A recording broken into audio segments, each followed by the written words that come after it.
Admiral Velthar stood on the command deck of his massive warship, looking out at the endless line of Kethvari battlecruisers floating in the dark space.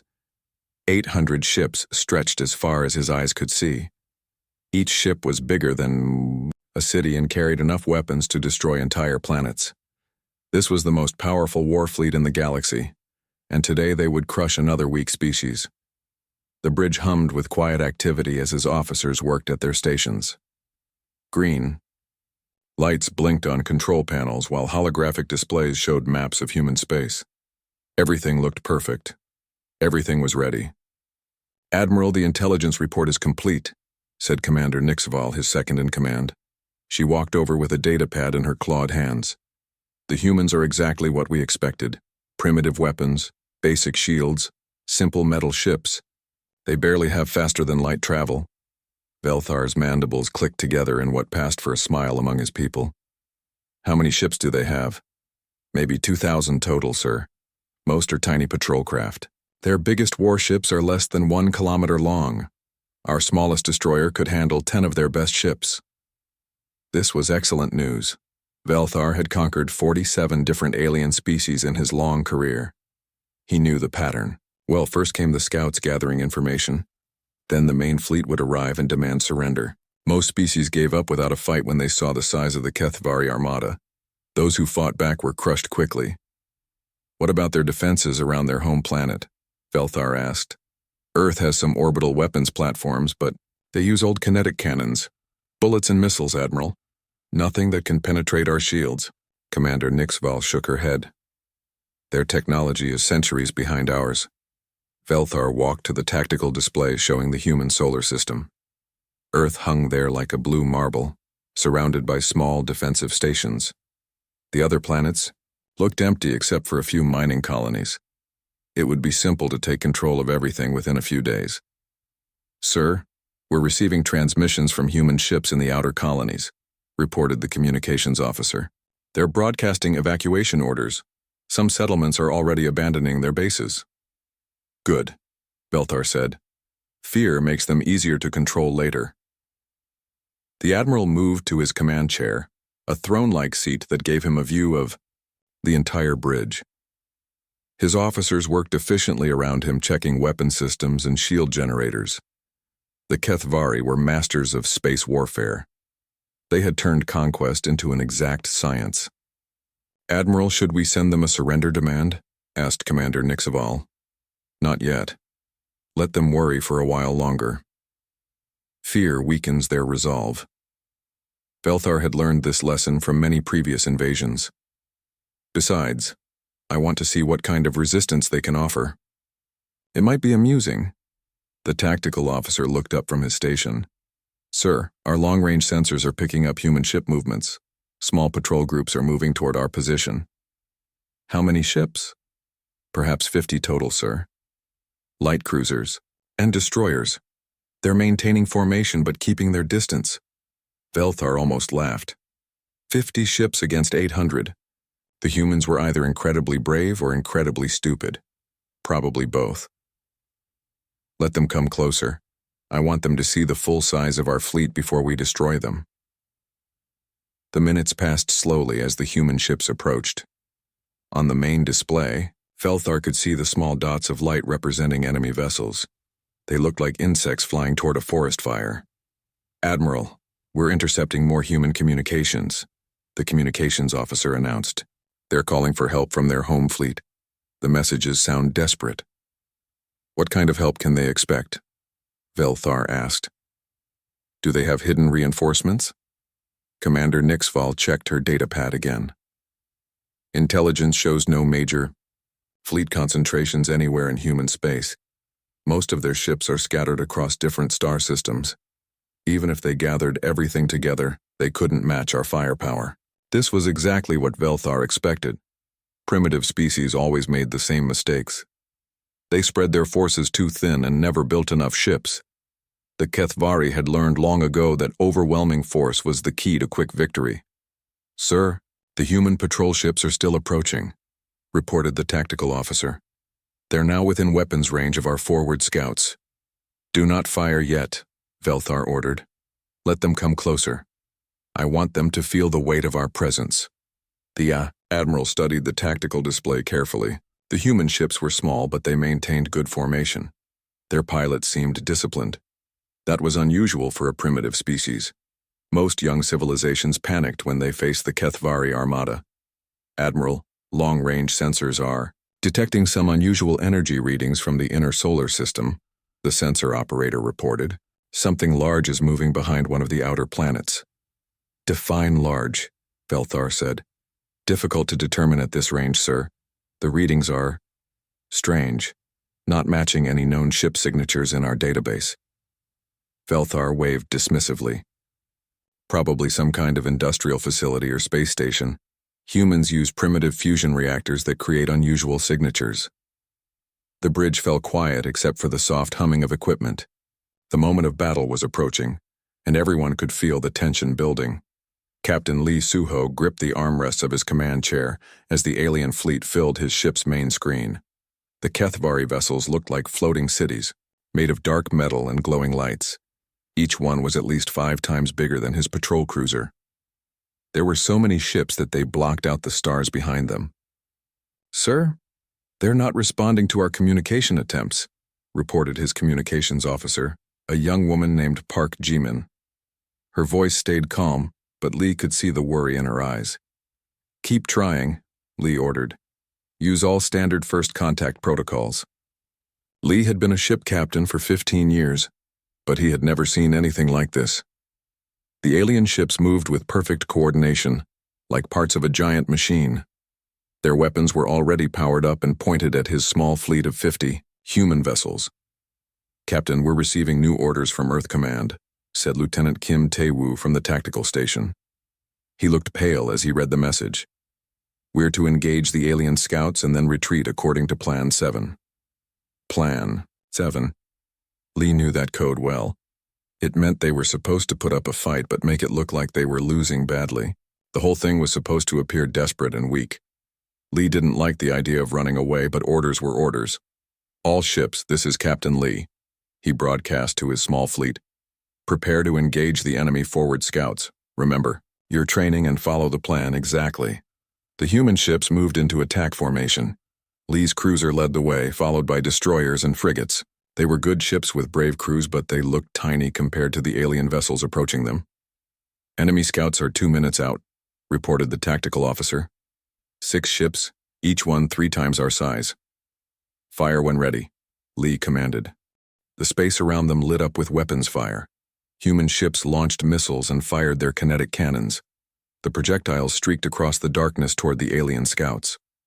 Lee watched as his weapons struck the enemy shields, creating bright flashes of light. But the alien shields held. The powerful human weapons barely made the enemy energy barriers flicker.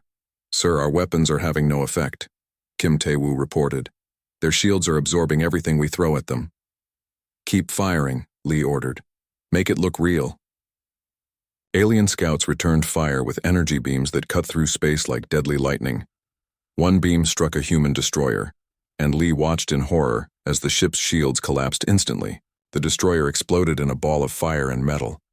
All ships begin retreat, Lee commanded. Fall back to Rally Point Bravo. The human fleet turned and started moving away from the aliens. Lee made sure his retreat looked panicked and disorganized, even though every move was carefully planned. More human ships took damage as they fled, but most of them escaped. As his ship pulled back, Lee opened a channel to the alien fleet. Kethvari vessels. This is Captain Lee Suho of the Human Defense Force. We surrender. Please do not destroy our remaining ships. There was no response. The aliens ignored his surrender message and continued their advance toward Earth. Meanwhile, far across the solar system, Captain Park Min-ho stood quietly on the bridge of a very different kind of ship. The UHSF Indomitable hung in the shadow of Jupiter, completely hidden from alien sensors.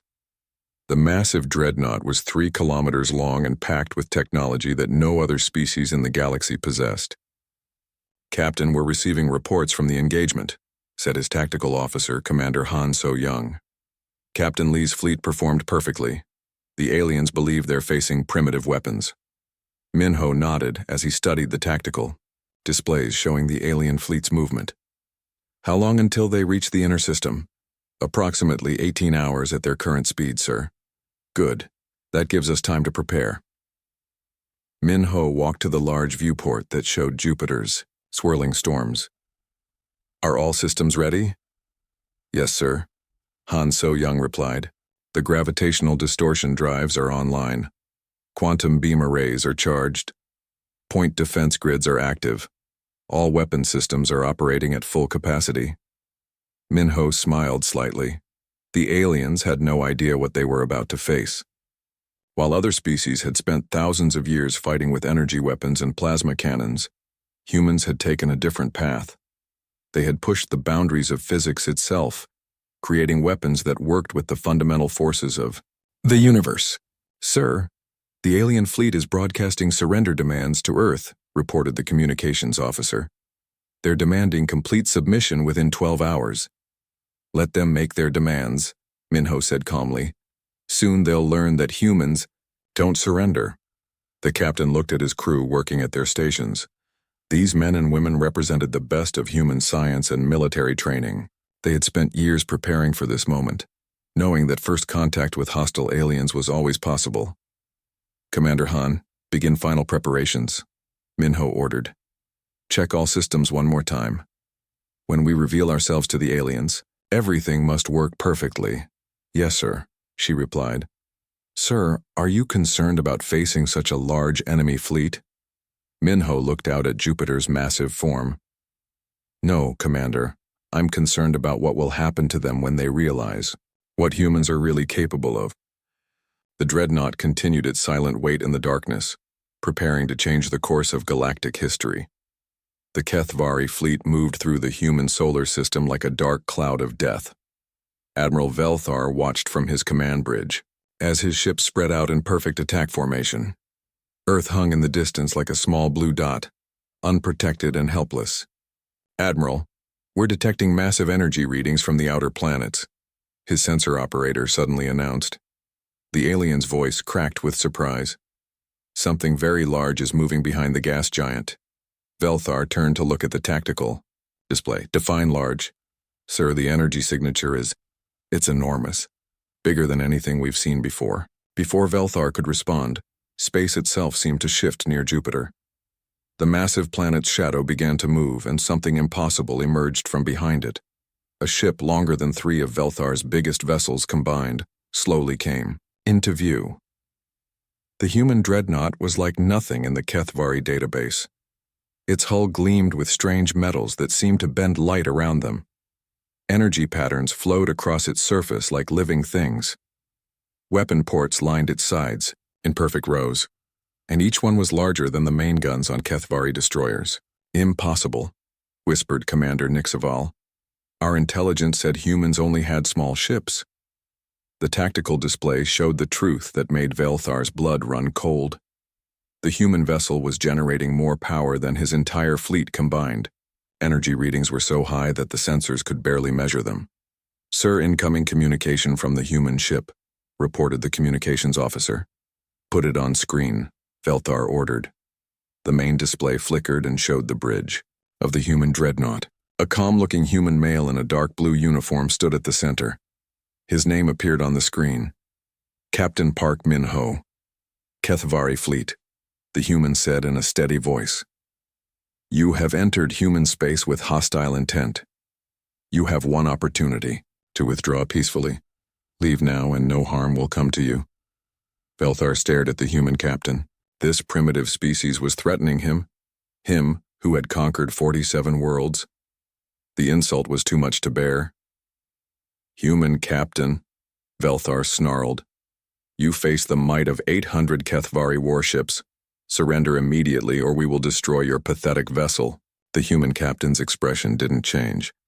I see you've made your choice. I'm sorry it has to be this way. The communication ended. Velthar turned to his weapons officer. All ships, focus all firepower on that human vessel. Show them what happens when primitives challenge the Kethvari Empire. 800 alien warships turned their weapons toward the lone human Dreadnought. Energy cannons, plasma torpedoes, and quantum missiles launched in a coordinated attack that could destroy entire planets. The space between the fleets lit up like a new star as thousands of weapons fired at once. The massive barrage struck the human ship's shields in a display of raw destruction. The energy release was so intense that it created its own light show across the solar system. Any normal vessel would have been vaporized instantly. But when the light faded, the human Dreadnought was still there. Not only was it undamaged, but its shield seemed to have absorbed every bit of energy from the attack. The hull glowed brighter than before, as if the alien weapons had made it stronger. "Impossible," Velthar whispered. "Nothing can survive that much firepower." Captain Park Min-ho appeared on screen again. "Your weapons are impressive, but they work on principles we mastered long ago. Now let me show you what human science can do." The human Dreadnought began to move. It wasn't fast, but it moved with the certainty of a predator that knew it had already won. Along its hull, weapon ports began to glow with colors that Velthar had never seen before. "Sir, energy readings from the human ship are climbing," the sensor operator reported. His voice shook with fear. "The numbers don't make sense. It's like they're manipulating gravity itself." The first human weapon fired. It wasn't an energy beam or a missile. It was something that twisted space around it, creating a visible distortion in reality. The gravitational lance reached across the void and touched one of Velthar's destroyers. The Kethvari ship didn't explode. Instead, it crumpled like paper in a giant's fist. The hull folded in on itself as if gravity had suddenly become 1,000 times stronger in that one spot. In seconds, a warship that had conquered worlds was compressed into a ball of twisted metal. "What was that?" Commander Nixaval gasped. Before anyone could answer, more human weapons fired. Beams of energy that seemed to ignore the laws of physics passed right through Kethvari's shields as if they weren't there. Each beam struck a ship's hull directly, cutting through armor like it was made of soft clay. Point defense systems on the human Dreadnought came online, creating a web of deadly light that tracked and destroyed every missile the Kethvari fleet fired. Thousands of projectiles were eliminated in seconds with mechanical precision. "All ships, evasive maneuvers," Velthar shouted. "Fall back to minimum safe distance." But there was no safe distance. The human weapons reached across space with impossible accuracy. Ship after ship in the Kethvari fleet was destroyed or disabled. The Admiral watched his perfect formation fall apart as captains tried desperately to escape the human Dreadnought's fire. "Admiral, we're receiving surrender requests from 12 ships," the communications officer reported. "They're asking permission to retreat." Velthar looked at the tactical display. In less than 10 minutes, he had lost over 100 ships to a single human vessel. This wasn't a battle anymore. It was a demonstration of power beyond his understanding. The space around the human Dreadnought became a graveyard of twisted metal and burning ships.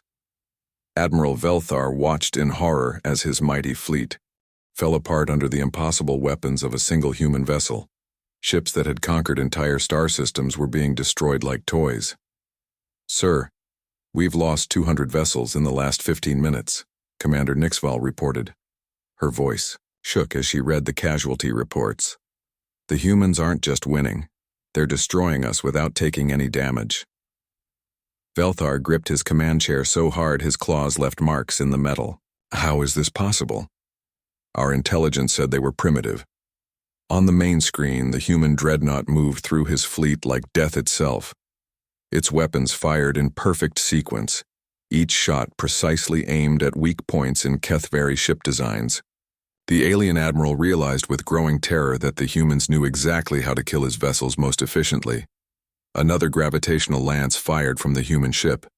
Velthar watched as the invisible force reached across space and grabbed one of his heavy cruisers. The massive warship began to stretch and twist as gravity pulled it in different directions.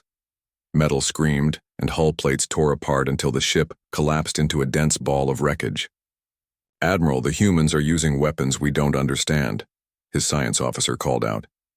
"These gravitational distortions shouldn't be possible. They're manipulating the fundamental forces of physics." Before Velthar could respond, new human weapons came online. Energy beams that glowed with strange colors phased right through his ship's shields. The beams seemed to exist in a different dimension, passing through energy barriers as if they were empty space before striking hull metal directly. Captain Park Min-ho stood calmly on the bridge of the Indomitable as his crew worked with deadly efficiency. Engineer Kim So-young monitored the weapon systems from her station, her fingers dancing across holographic controls. "Captain, gravitational distortion cannons are operating at 40% capacity," she reported. "Quantum phase beams are holding steady. Point defense grids have eliminated 3,000 enemy missiles without a single miss." "Excellent work," Min-ho replied. "Focus fire on their command ships. Take out their ability to coordinate." The human Dreadnought's weapons turned toward the largest Kethvari vessels. Admiral Velthar's flagship shuddered as quantum beams struck its hull. The ship's armor, designed to resist the most powerful known weapons, melted like ice under the alien fire. "Shields failing," the tactical officer shouted. "Hull breaches on decks 7 through 12. "Return fire," Velthar ordered desperately. "All remaining ships concentrate everything on that human vessel." The surviving Kethvari ships unleashed everything they had. Energy cannons, plasma torrents, and fusion missiles struck the human dreadnought in wave after wave. The attack was so intense that it lit up the entire solar system with deadly light. But the human shields absorbed every shot. The energy barriers around the Indomitable didn't just deflect the alien weapons, they seemed to drink the power and use it to make the ship stronger. "Sir, our weapons are actually making them more powerful," the weapons officer reported in disbelief. "Every shot we fire is being converted into energy for their systems." Velthar felt his world collapse around him. In 47 conquests, he had never faced anything like this. The humans weren't just more advanced. They were operating on a completely different level of science. The human point defense systems activated again, creating a deadly web of light that tracked every incoming projectile. Missiles worth millions of credits were destroyed before they could get within a kilometer of the Dreadnought. The precision was perfect, mechanical, and terrifying. "Admiral, we're receiving reports from across the fleet," Commander Nixaval said. "Ship after ship is being destroyed. The humans are targeting our engines and weapon systems with surgical precision. They know exactly where to hit us." On the human ship, Dr. Choi Yun-seo worked at her science station, analyzing the alien vessels in real time. Her computers had already mapped every weakness in Kethvari ship design. "Captain, their armor is strongest at the bow, but weakest near the engine mounts," she reported. "Their shield generators are positioned exactly where our models predicted. We can disable their entire fleet without destroying every ship." "Good," Min-ho replied. "Disable what you can. Destroy only what threatens civilian areas." The human weapons shifted their targeting. Instead of destroying every alien ship, they began precision strikes that knocked out engines and weapons while leaving life support intact.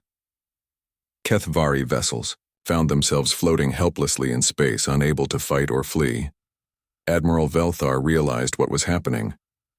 The humans weren't trying to kill everyone. They were demonstrating their complete control over the battlefield.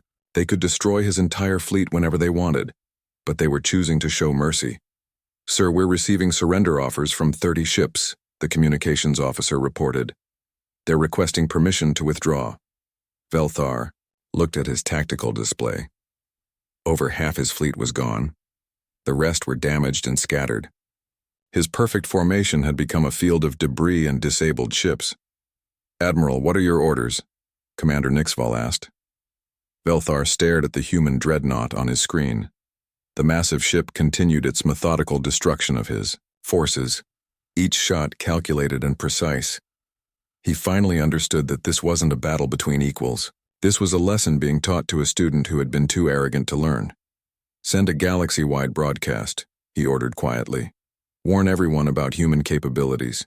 Tell them what we've learned here today." The remaining Kethvari ships limped away from the battlefield, leaving behind hundreds of destroyed vessels and the shattered pride of their once mighty empire. Admiral Velthar sat in his damaged command chair, staring at the human dreadnought that had single-handedly crushed his entire fleet. Captain Park Min-ho watched the alien ships retreat on his main screen. The battle was over, but he knew the real work was just beginning. Communications officer Han Ji-woo looked up from her station with an important report. Captain, the surviving alien ships are broadcasting emergency messages across their entire communication network, she said. They're sending warnings to every species in the galaxy about our military capabilities. Minho nodded slowly. Good.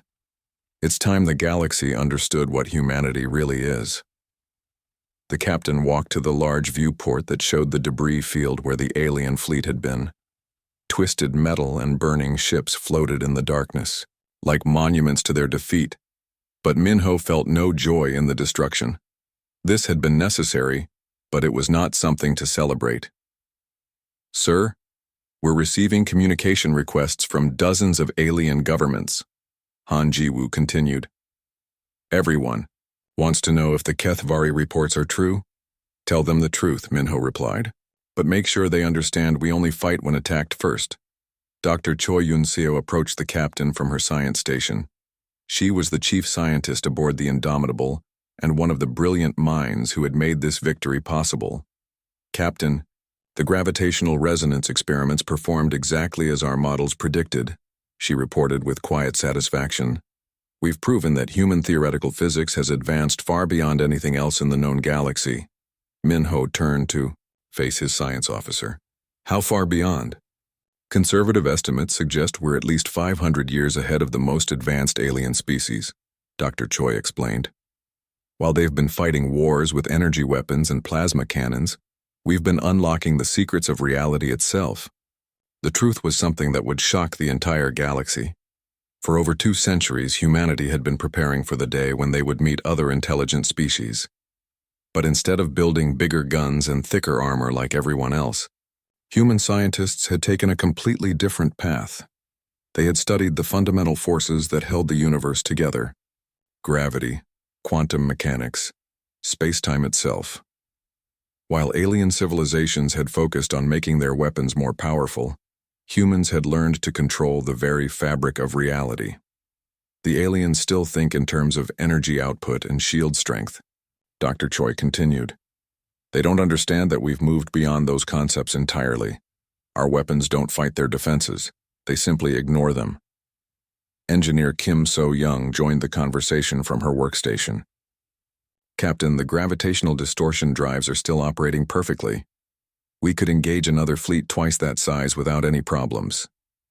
Minho smiled slightly. The Indomitable wasn't just a warship. It was a mobile research laboratory, where Earth's greatest scientists had spent decades pushing the boundaries of human knowledge. Every system on the ship represented breakthrough technology that other species couldn't even imagine. Sir, incoming priority message from Earth Command, Han Jiwoo announced. Admiral Lee wants a full report on the engagement. Tell the Admiral that the demonstration was successful, Minho replied. The galaxy now knows that humanity is not a species to be conquered. Across the galaxy, the Kethvari warning broadcasts were reaching every major civilization. On a dozen different worlds, alien leaders gathered in emergency sessions to discuss the shocking news from human space. The Zeftai Council received the first reports with disbelief. For generations, they had viewed humans as a young species, with primitive technology. The idea that 50 human patrol ships could be a deception was impossible to accept. This must be some kind of mistake, declared Council Leader Vexmar. No species develops that quickly. But the evidence was undeniable. Sensor recordings from the battle showed weapons that defied known physics. The human Dreadnought had absorbed the combined firepower of 800 ships and converted it into more power for its own systems.